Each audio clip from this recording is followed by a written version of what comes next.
first gold coin I ever held had just been thrown out of the sea by a hurricane, and for a long moment, I simply stood there staring at it in my hand. It was small, no larger than the end of my thumb, but the weight of it felt heavier than anything I had ever carried. That was the moment I realized the old stories about the wrecked treasure fleet had been true, and that the storm which had passed 2 nights before had given up the first sign of it. The coin was half buried in wet sand among broken shells and driftwood when I found it. The sea had been rough for days before that. The wind pushed in from the open water until the harbor itself began to groan under the strain of the tide. Ships along the coast rode their anchors hard through the storm, and most captains had no interest in sailing anywhere near the reefs until the weather settled again. But storms like that were exactly what men like our captain waited for, because when the sea tore itself apart, it sometimes revealed things it had been hiding for years. Our ship arrived along that stretch of coast the morning after the wind finally died down. The waves still rolled heavy against the reef, though the sky had cleared enough for sunlight to spread across the water in long, pale streaks. From the deck, the shoreline looked ordinary enough. Low sand, scattered rocks, long patches of coral just beneath the surface where waves broke into white foam. But every man aboard our ship knew the story tied to that stretch of coast. Many years earlier, a Spanish treasure fleet had tried to sail past those very reefs while a hurricane chased them from behind. The storm caught them before they could reach open water. By morning, the fleet was gone. Some ships broke apart against the coral. Others drifted into deeper water and sank outright. What the sea did not swallow immediately, it scattered across miles of reef where shifting sand slowly buried the cargo beneath it. Gold coins, silver bars, jewels meant for kings. Most of it had never been recovered.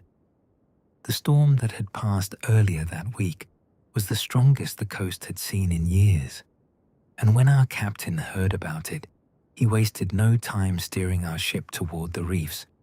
He knew what storms could do to old wrecks. They uncovered things. They tore away sand that had buried cargo for decades. They pushed broken timbers and loose treasure closer to shore where men could reach it without ever leaving the surface. So the morning after we arrived, the captain sent the entire crew along the beach to search. We walked slowly across the wet sand, each man scanning the ground the way hunters search a forest floor for tracks. Driftwood from the storm lay everywhere, tangled with seaweed and broken coral that had been ripped free from the reef.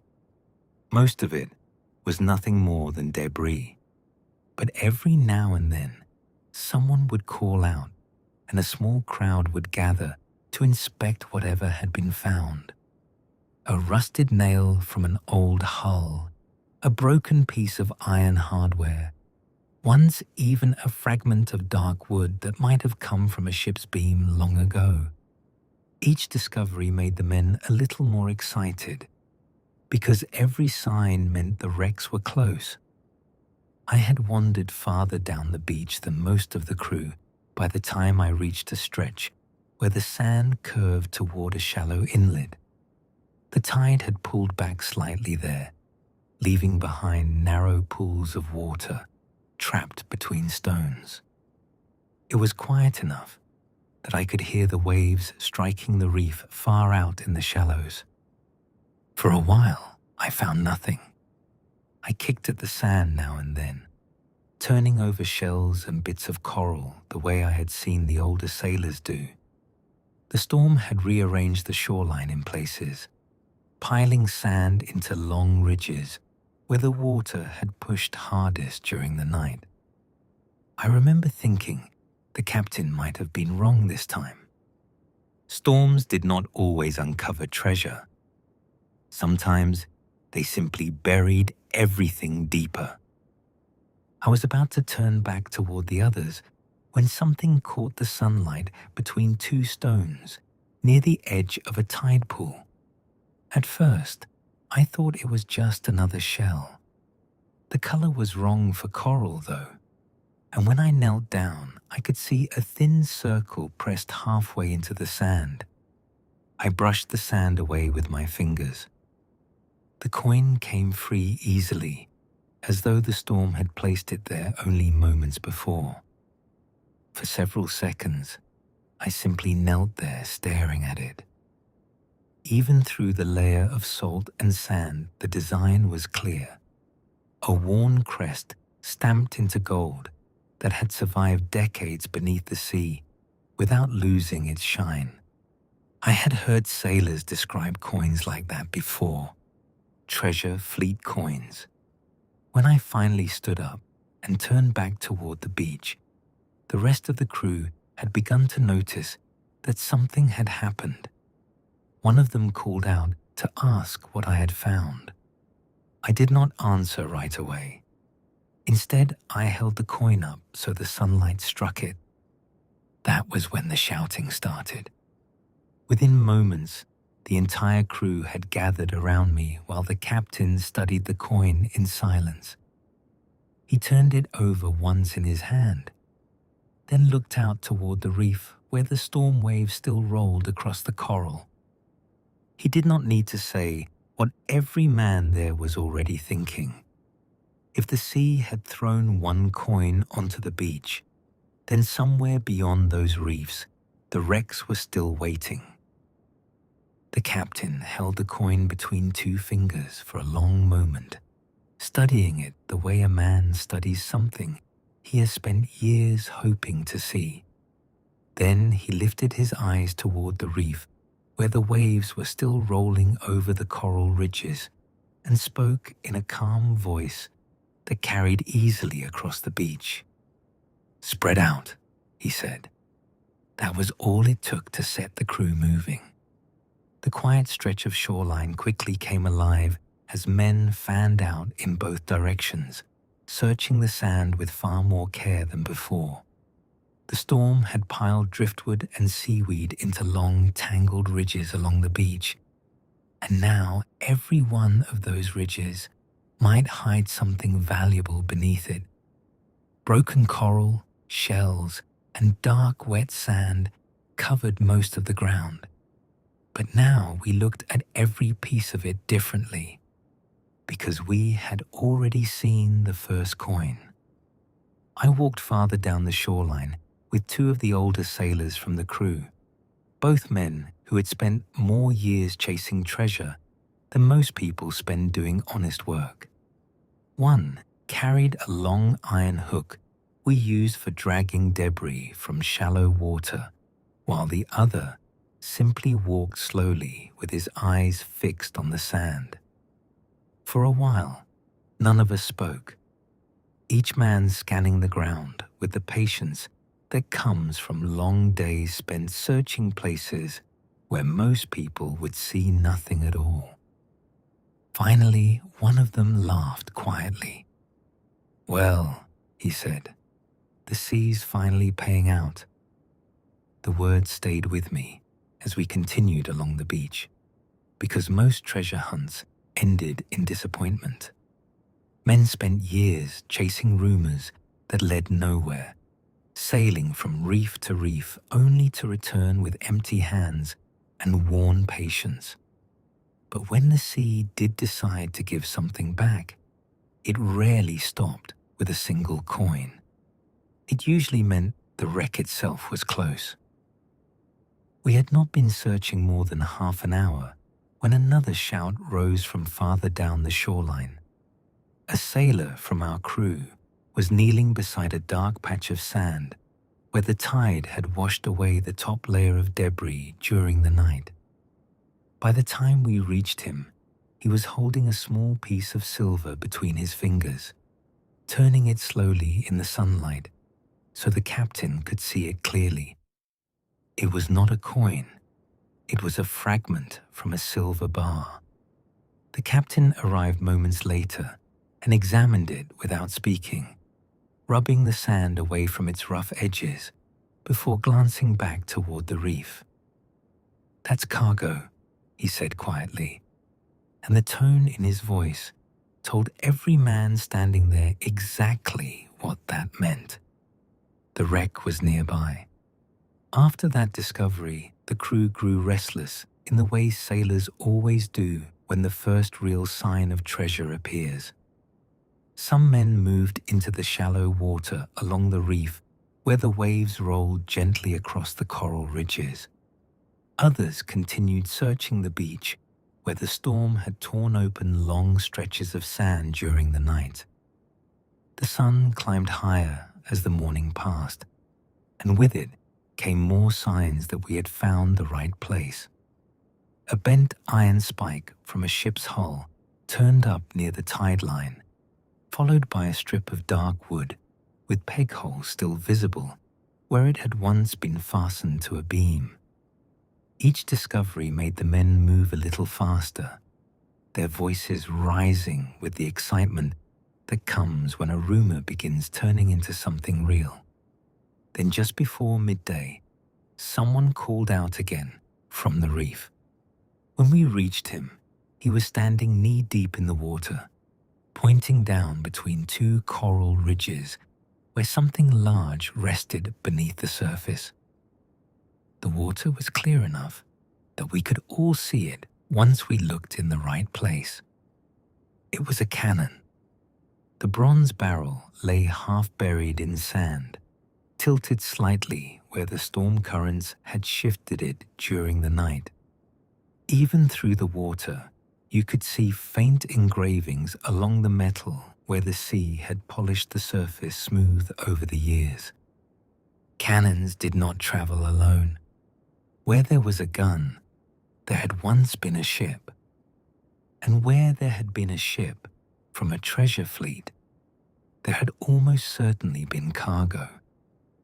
The captain studied the cannon in silence for a long moment before turning his attention back toward the beach where the rest of the crew was still searching the shoreline. When he finally spoke, his voice carried the calm certainty of a man who had spent years waiting for exactly this moment. "We anchor here," he said. That was the moment the search truly began. The sun had already dipped low by the time the captain finally called the crew back from the reef. We had marked the location of the cannon, the hull fragment, and the buried chest as carefully as we could before the tide began creeping back over the coral ridges. The sea was calm again by then, though the water that slid across the reef carried the same quiet promise it had all day. Something valuable was down there, and now we knew exactly where to begin digging for it. That evening, the deck of our ship felt different from any other night I had spent aboard her. Lanterns swung gently from the rigging, while the crew gathered in small groups along the rail, each man talking quietly about what the next morning might bring. Sailors who had spent years chasing rumors of treasure finally had proof that the wrecked fleet had left its mark along this reef. The captain spread his chart across a crate near the main mast and marked the positions we had found earlier in the day. The cannon, the broken hull timber, and the buried chest formed a rough line along the coral ridge, just as he had predicted when we first arrived along the coast. If the storm had driven the ship across the reef, the hull would have split open there. And if the hull had opened there, the cargo would have fallen along the slope just beyond it. That was where we would search next. Morning arrived calm and bright, the kind of weather sailors appreciate when they know the day ahead will demand patience. The tide had fallen again during the night, exposing the same stretch of reef we had worked the afternoon before. From the deck, we could already see the markers we had driven into the sand along the beach and the floating lines we had tied across the shallow water. The wreck was waiting. The crew moved quickly after breakfast, carrying poles, hooks, and wooden shovels toward the reef. The buried chest we had uncovered the day before remained half hidden beneath the sand where we had left it, though the tide had shifted enough overnight to expose more of the iron bands that held it together. It looked older in the morning light. The iron was rough with rust, and the wood beneath it had darkened from decades beneath the sea. Even so, the shape was unmistakable. Whoever had loaded that chest into the treasure ship had intended it to survive a long voyage across the ocean. None of them had planned for a hurricane. The captain crouched beside the chest for a moment before signaling for two of the stronger sailors to help lift it free. The sand around the base had packed tightly over the years, and it took several minutes of digging before the chest finally shifted loose enough to move. When it did, the weight of it told us everything we needed to know. The chest was full. We carried it slowly across the reef toward the beach, where the rest of the crew gathered around to watch. Even the captain allowed himself a small smile as the iron bands scraped across the sand while we set it down near the tide line. The lock had long since rusted away. One of the sailors wedged the tip of his knife beneath the lid and pushed carefully until the wood cracked loose. The sound of it breaking echoed across the beach, followed by the soft creak of the lid lifting open for the first time in decades. Inside were rows of gold coins packed tightly together. For a moment, no one spoke. The sunlight struck the coins in a dull yellow glow that seemed almost unreal after so many years spent hearing stories about the treasure fleet. Some of the men laughed quietly, while others simply stared at the chest, as though they expected it to vanish if they looked away. The captain closed the lid again after only a few seconds. "There will be time for counting later," he said. "The reef still holds the rest of her." That reminder brought the crew back to their work. The chest we had recovered was proof of what lay beneath the reef, but it was only a small part of what the storm had scattered across the coral when the ship broke apart. Treasure fleets carried far more than a single chest of coins, and every man there understood that the real fortune might still be buried somewhere along the slope beyond the wreck. We returned to the reef with renewed energy. This time we worked farther along the channel the captain had pointed out the day before. The water deepened slightly there before dropping into darker sand, where heavy cargo would have rolled once the ship split apart. It was careful work. Poles probed the sand, while hooks dragged slowly along the bottom, searching for metal bands or wooden edges beneath the surface. Every few minutes, someone would strike something that required closer inspection, and the crew would gather to dig away the sand before discovering what had been hidden there. By midday, we had uncovered 2 more cannons and a section of broken mast that had drifted farther down the slope before settling between coral ridges. Still no more treasure, but the captain remained patient. Ships that carried cargo as heavy as gold rarely lost everything in a single place. The wreck would have scattered the hold across a wide area as the storm pushed the broken hull along the reef. The gold would be there. We simply had to keep searching. Late that afternoon, the discovery finally came. One of the sailors working near the deeper part of the channel felt his pole strike something solid beneath the sand. At first, He thought it was another piece of coral, but when he pushed the pole again, the object shifted slightly, heavy, but not stone. He called the captain over. Several of us began clearing the sand away with our hands while the tide slid slowly across the reef. At first, we saw nothing more than dark wood beneath the sand, but as we pushed the grains aside, the edge of an iron band appeared along the corner. Another chest. The sand had buried this one deeper than the first, but the shape was unmistakable once enough of the wood had been uncovered. It took the better part of half an hour to free it from the bottom, and even then it required 4 of us to drag it across the reef toward the beach. The crew gathered again as the lid was forced open. Gold, more than the first chest had held. The coins were packed so tightly that they shifted only slightly when the chest was opened, spilling a few pieces onto the sand where the sunlight caught their edges. That was when the shouting started. Even the captain allowed himself a grin as the men began laughing and clapping each other on the back.